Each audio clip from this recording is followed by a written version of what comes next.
Welcome back guys sa channel ko. Ako nga pala si Ackerman T11. At ngayon ay kung makita nyo sa thumbnail or kahit dito sa video na napakita ngayon, yan yung arawana guys na kahapon na binugbog ng Oscar. Di na siya gumagalaw guys. Ay nako, sayang.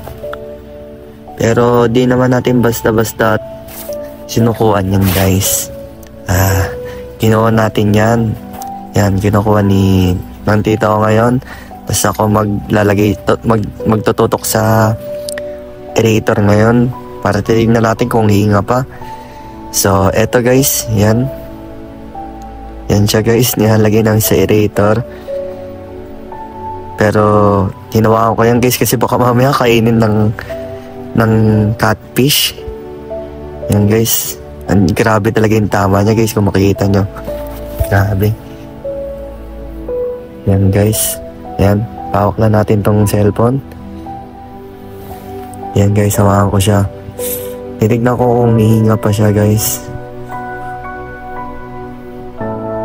Kung makikita nyo guys no, gumagalaw na onti yung bibig niya guys. So ibig sabihin humihinga siya guys.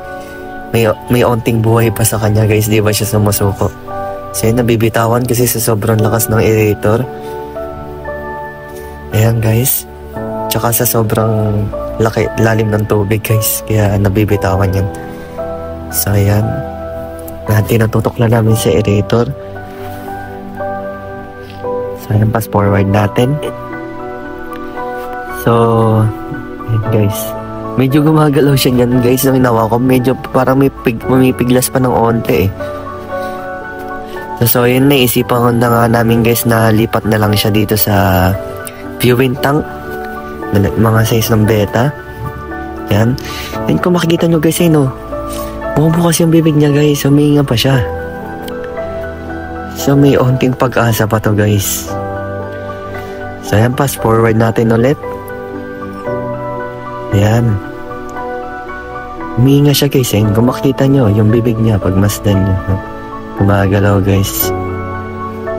Pero grabe talaga yung tama niya guys kung makikita nyo. So ayan. Yun guys, so humihinga na siya. Tingnan yung bibig. Grabe yung mga natanggal na kaliskis sa kanya guys. Kawawa.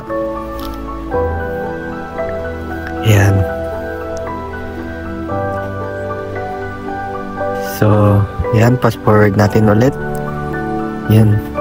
Humihinga talaga siya guys. Pinagtyaga ko ngayon siguro mga 15 to 20 minutes ko siyang hawak. So ayan, tinry ko bitawan. Tinitignan ko kung gagalawin. Gumalaw siya guys. Pero bumabaliktad pa rin siya. Pero humihinga na.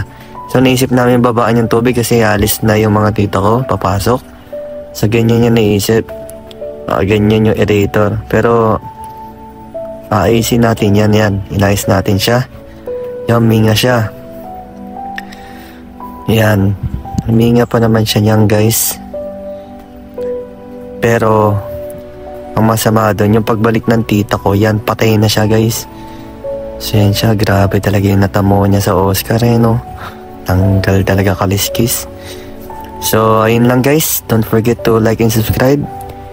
And hit na notification bell. And see you on my next video. Bye.